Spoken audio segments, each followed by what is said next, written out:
নামাজ আমাদের উপর কেন ফরজ করা হয়েছে? কেন আমাদের উপর নামাজটা ফরজ করা হলো? কারণটা কি? প্রশ্ন আছে না নাই? কারণ মানুষের একটি মূল বৈশিষ্ট্য, মানুষের ফিতরত হলো, মানুষকে সৃষ্টি করা হয়েছে, তার ভিতরে একটা ফিতরত আছে, সে সব সময় অবনত হয়, নত হয়ে যায়। কেন আমাদের উপর ফরজ করা হয়েছে? What is the reason? কারণটা কি? হয় প্রায়ার ইজ দ্য অব্লিগেটরি। কেন আমাদের উপর এই নামাজটাকে আবশ্যক করা হলো, ফরজ করা হলো, বাধ্যতামূলক করা হলো?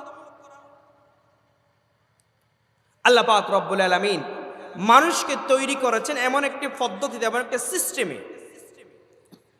মানুষকে সৃষ্টি করা হয়েছে বান্দা হিসেবে, আর মানুষের ফিতরত হলো নত হওয়া, মানুষের ফিতরত হলো নত হয়ে যাওয়া। আপনি যদি খেয়াল করেন, মুমিন বান্দাও কিন্তু নত হয়, আর ইহুদি খ্রিস্টান মুশরিকরাও কিন্তু নত হয়ে যায়। মুমিনেরা নামাজে সিজদা করে কার কাছে? ইহুদি খ্রিস্টানরাও তারা কিন্তু পূজা করার সময় নিজের মাথাটাকে নত করে দেয়, ঠিক কিনা? আপনি এভাবে করে কখনো চিন্তা করেছেন? কারণ সে মানুষ, মুসলমান হোক, হিন্দু হোক, বৌদ্ধ হোক, খ্রিস্টান হোক, তার ভিতরে আল্লাহ তাআলা সৃষ্টি করার সময় একটি ফিতরত দিয়েছে। সেই ফিতরতটা হলো অটোমেটিক নত হয়ে যাওয়া। সেই যখন রবকে খুঁজে পায়, তখন রবের কাছে অবনত হয়, রবকে সিজদা করে। আর রবকে যখন খুঁজে পাচ্ছে না, কখনো গাছের কাছে, কখনো বট গাছের কাছে, কখনো মূর্তির কাছে, তারা কি মাথাটা নত করে, ঠিক কিনা?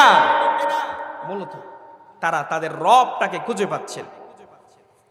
এই কথাটা ডকুমেন্ট হিসেবে আল্লাহ পাক রব্বুল আলামিন কুরআনুল কারীমের 51 নম্বর সূরা সূরাতুল আয-যারিয়াতের 56 নম্বর আয়াত আল্লাহ সুবহানাহু ওয়া তাআলা বলছেন, ওয়ামা খালাকতুল জিন্না ওয়াল ইনসা ইল্লা লিয়াবুদুন। আমি পৃথিবীর জমিনের ভিতরে এই মানব জাতিগুলাকে তৈরি করেছি, জিন জাতিগুলাকে তৈরি করেছি কেবলমাত্র একটাই লক্ষ্য, একটাই উদ্দেশ্য, সেটা হলো এই মানুষ এবং জিনগুলো সব সময় ইবাদত করবে কার?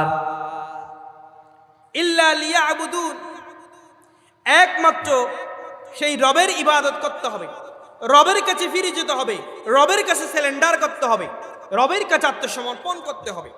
কারণ মানুষের ভিতরে একটাই ফিতরত, সেই অবনত হয়। আর মুমিন বান্দা রব হিসেবে একজনের ইবাদত করে, তিনি কে? সে আল্লাহর ইবাদত করে মুমিন বান্দাগুলো। আর পৃথিবীর জমিনে যত নবী এবং রাসূলগণ দাওয়াত দিয়েছেন, কখনো নিজের দিকে দাওয়াত দেন নাই। প্রত্যেক নবী এবং রাসূলগণ দাওয়াত দিয়েছেন একজনের, তিনি কে? আল্লাহর কাছে প্রত্যেক নবী এবং রাসূলগণ দাওয়াত দিয়েছেন, নাকি নিজের দিকে দাওয়াত দিয়েছেন? আজকে আমার দেশের যখন ক্ষমতা একটু করে হয়, শক্তি যখন একটু করে পায়, তখন রবের সংবিধান ভুলে গিয়ে নিজেদের মন গড়া মতবাদ, থিওরিগুলো আমাদের কাছে পেশ করতে চায়, ঠিক কিনা? যখন একটু করে ক্ষমতার বাহাদুরি তাদের কাছে চলে আসে, আল্লাহর দেওয়া সংবিধানটাকে ভুলে গিয়ে নিজেদের মন গড়া সংবিধানগুলো আমাদের উপর চাপিয়ে দিতে চায়, ঠিক কিনা? অথচ পৃথিবীর জমিনে যুগের পর যুগ, শতাব্দীর পর শতাব্দী যেই নবী এবং রাসূলগণকে আল্লাহ তাআলা পৃথিবীর জমিনে পাঠিয়েছেন, যারা শুধুমাত্র একটি অঞ্চল নয়, পুরো বিশ্ব নয়, সব কিছু তারা পরিচালনা করেছেন, তারা কখনো নিজেদের দিকে দাওয়াত দেন নাই, ঠিক কিনা? এই কথাটা আমি মুখের কোনো থিওরি কথা নয়, কোরআনুল কারীম থেকে ডকুমেন্ট নেন। কোরআনুল কারীমের 16 নম্বর সূরা সূরাতুন নাহলের 36 নম্বর আয়াত আল্লাহ সুবহানাহু ওয়া তাআলা ডকুমেন্ট দিয়েছেন, ওয়ালাকাদ বা'আথনা ফি কুল্লি উম্মাতির রাসূলা আন ইউবুদুল্লাহা ওয়াজতানিবুত তাগুত। পৃথিবীর জমিনে যত নবী এবং রাসূলগণ এসেছেন, আনি আবুদুল্লাহ, তারা প্রত্যেক নবী এবং রাসূলগণ দাওয়াত দিয়েছেন ইবাদত করতে হবে একজনের, তিনি কে? কি রোয়া দুইজনে আল্লাহর আর কেন নহর কেনি অসুবিধা আছে না? বা আল্লাহর নাম লইলে কোনো অসুবিধা আছে না নাকি? আজি তারা বার্তা দেবে আমাদের দিব দিব। তাহলে ইবাদত করতে হবে তিনি কে? প্রত্যেক নবী এবং রাসূলগণ দাওয়াত দিয়েছেন কার প্রতি? সে আল্লাহর প্রতি। আমাদেরকে প্রত্যেক নবী এবং রাসূলগণ দাওয়াত দিয়েছেন ওয়াজতানিবুত তাগুত, সমস্ত তাগুত থেকে, মুশরিক থেকে, অন্যায় থেকে, কুফরিয়ত থেকে প্রত্যেক নবী এবং রাসূলগণ প্রত্যেক উম্মতকে মুখ ফিরিয়ে নিয়েছে, এক আল্লাহর দিকে দাওয়াত দিয়েছে।